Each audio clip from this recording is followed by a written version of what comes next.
Kebakaran di lorong sepakat Jalan Pangeran Sidoing PSI, Kenayan persisnya di Jembatan 3 RT 37 RW 004 Kecamatan Gandus Palembang terjadi Sabtu tanggal 15 Juli tahun 2023, dini hari.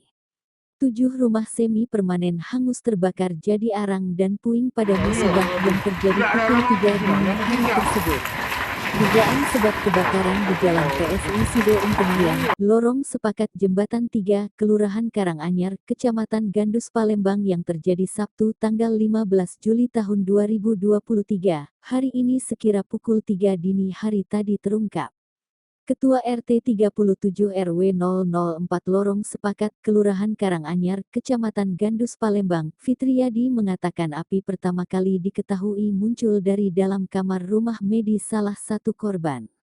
Korban Medi memiliki seorang anak yang mengalami gangguan jiwa, diduga yang bersangkutan membakar kasur dari dalam kamar.